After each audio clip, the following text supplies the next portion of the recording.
मैं कहता हूँ खरी खरी में आप सबका स्वागत है। डिवाइन महाकाल की ओर से, प्रज्ञा महाअवतार बाबा जी की ओर से, गुरु माँ की ओर से और मेरी ओर से ढेर सारे आशीर्वाद। सुखी रहो, खुश रहो और आध्यात्मिक मार्ग पर आगे बढ़ते हुए मोक्ष की ओर गति करो। मैं कहता हूँ खरी खरी में हम सनातन धर्म की बातें करते हैं। सनातन धर्म विश्व का सबसे पुराना धर्म है और सबसे सहज और सरल है। एकमात्र सनातन धर्म ऐसा है जिसने स्थल और समय के अनुसार अपने आप में परिवर्तन किए हैं। वहाँ स्थिति स्थापकता है, जड़ता नहीं है। और उससे भी ऊपर उठ के सनातन धर्म अद्वैत की बात करता है और वही उनकी महानता है, श्रेष्ठता है, ज्येष्ठता है। मगर सनातन धर्म में जो कोई संप्रदाय हैं, वो संप्रदाय अपने अद्वैत की ओर आगे बढ़ने का मार्ग है। कोई संप्रदाय की टीका मत करें, क्योंकि वो भी वहाँ ले जाता है जहाँ सबको जाना है। तो आप अपने जो संप्रदाय हैं और आपके जो इष्ट देव हैं, उनके साथ अपनी एकरूपता बनाए रखें। उनके साथ संपूर्ण समर्पण से आगे बढ़ें। यदि आपको आध्यात्मिकता में आगे बढ़ना है तो आपकी इंटेलेक्ट काम नहीं आएगी, आपकी होशियारी वहाँ नहीं चलेगी। वहाँ आप कितने होशियार हो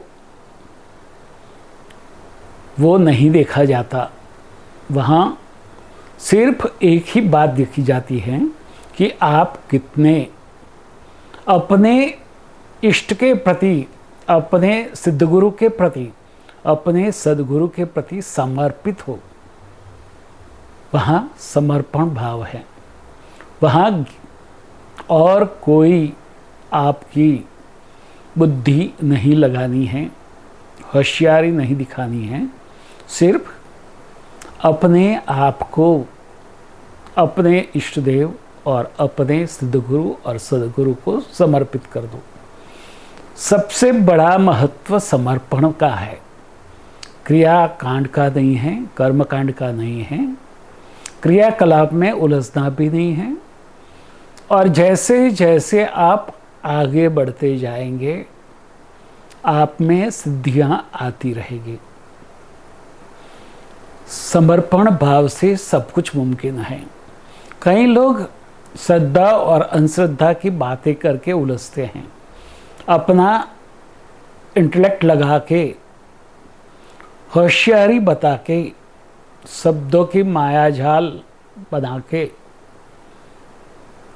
अपने आप को आगे करते हैं और सनातन धर्मियों में अंधश्रद्धा फैलाते हैं। एक बात समझ लें, हमारे जितने भी ऋषि मुनि थे वो सब कुछ कर सकते थे। वो आकाश गमन भी कर सकते थे, कोई भी ग्रह और नक्षत्र ऊपर जा सकते थे और बिना कोई साधन वो कहीं भी जा सकते थे, किसी के साथ भी बातें कर सकते थे और चर्चा भी कर सकते थे और ज्ञान का आदान प्रदान भी कर सकते थे। आज हम वही बातें इंस्ट्रूमेंट से करते हैं, मगर उस समय न मोबाइल था, न दूरबीन था, न अवकाशयान था, फिर भी हमारे ऋषि मुनि अवकाश में जाते थे और जहाँ निवास करना है वहाँ रहते थे। चंद्रमा पर, मंगल पर, शुक्र पर, गुरु पर, ध्रुव पर। मगर आज कई लोग अपने आप को सनातनी बताते हुए सनातन धर्म का अधःपतन कर रहे हैं, टिका कर रहे हैं। सनातन धर्म में सब कुछ संभवित है, सब कुछ मुमकिन है, और वो मुमकिन जो हो रहा है वो आपकी शक्ति से नहीं, आपके सिद्ध गुरु और सद्गुरु की कृपा से, आपकी इष्ट देव की कृपा से हो रहा है। इष्ट देव में, सिद्ध गुरु में, सद्गुरु में विश्वास रखें, आस्था रखें और पूरा समर्पण कर दें। शायद आपको शंकराचार्य जी के 4 शिष्यों की बात याद होगी। आदि शंकराचार्य के साथ 4 शिष्य रहते थे और एक जिसको त्रोटकाचार्य बोलते थे, वो जो समर्पित था अपने गुरु को, उसको दूसरे शिष्य मूर्ख मानते थे, मूढ़मती कहते थे। मगर जब शंकराचार्य जी शिष्यों को पढ़ाते थे तब दूसरे शिष्य त्रोटकाचार्य को जल लेने के लिए या धान साफ करने के लिए भेज देते थे। मगर जब वो वापस आता था तो उनको पूछते थे कि आज गुरुजी ने क्या सिखाया, तो वो सारा बता देता था, क्योंकि गुरु की कृपा उनके साथ थी। आदि शंकराचार्य जी की कृपा उनके साथ थी। वहाँ आपकी बुद्धि नहीं चलेगी, होशियारी नहीं चलेगी, आपका इंटेलेक्ट, आपका एक्सपर्टाइज नहीं चलेगा। वहाँ आप जितने नादान होंगे, निर्दोष होंगे और समर्पित होंगे, उतना आप पाओगे। हमारे सारे ऋषियों में, मुनियों के पास कामधेनु थी। वो कामधेनु क्या थी? वो आज यदि चर्चा करेंगे तो आप समझ नहीं पाएंगे, मगर आगे जब हम उसके बारे में सोचेंगे तो आप समझेंगे कि कामधेनु आपके पास भी है, सिर्फ आपको पता नहीं है। आप कामधेनु आपके पास होने के बावजूद भी पारसमणि को पाने के लिए घूम रहे हैं। आपको मालूम है, पारसमणि जिसको स्पर्शमणि कहते हैं, मगर वो अब भ्रंश होकर पारसमणि हो गया। वो स्पर्शमणि जिसके पास है वो लोहे का सोना बना सकता है, मगर वो परसमणि सोने को या लोहे को स्पर्शमणि नहीं बना सकता। मगर जो गुरु है वो अपने शिष्य को सवाया गुरु बना सकता है।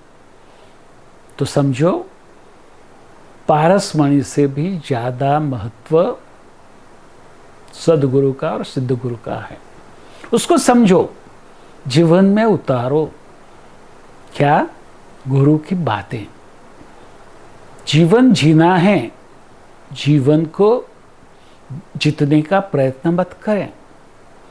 जैसे गुरु बता रहे हैं वैसे जीवन को जिए, और जीवन को जीते जीते अपने आप में आगे बढ़ते हुए अपने आप को ऊपर उठाएं।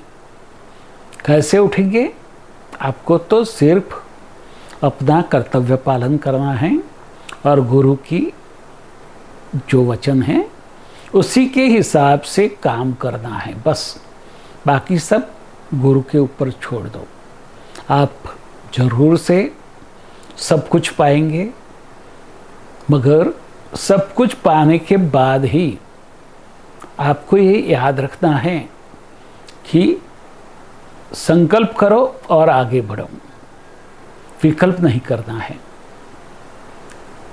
एक व्यक्ति प्रवास कर रहा था, घर से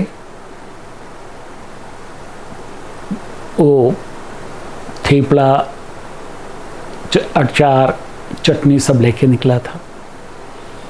तो चलते चलते एक नदी के किनारे पहुंच गया।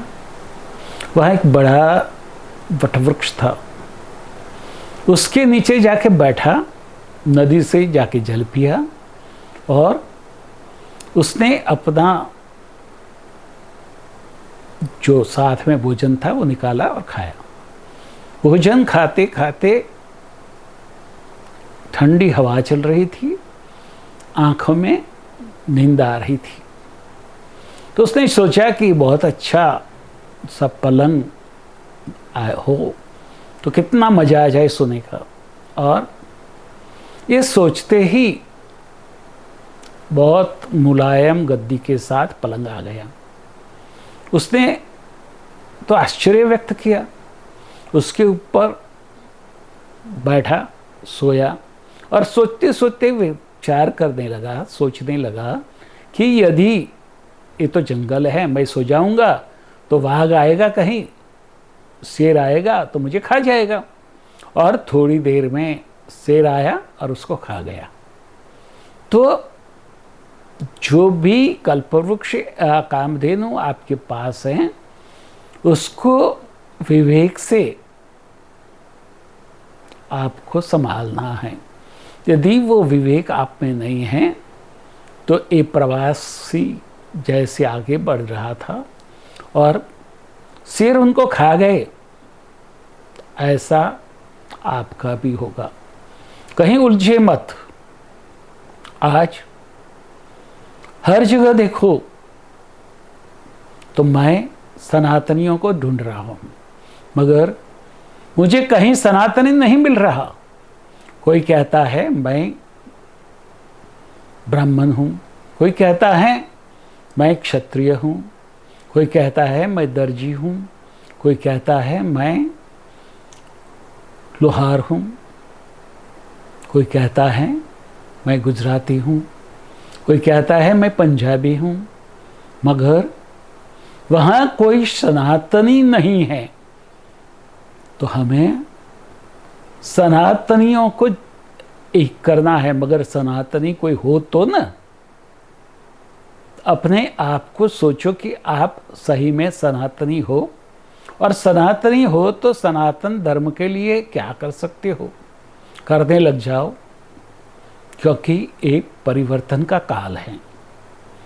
धर्म का में भी परिवर्तन आएगा, समाज में भी परिवर्तन आएगा, आर्थिक, राजकीय और सामाजिक और आध्यात्मिक, ये चारों स्तंभों में परिवर्तन होगा। और वो परिवर्तन के साथ आप हो जाएंगे तो आप सब कुछ पालेंगे। दुनिया की सारी समृद्धि आपके लिए है और आप उसे भुगत सकते हैं।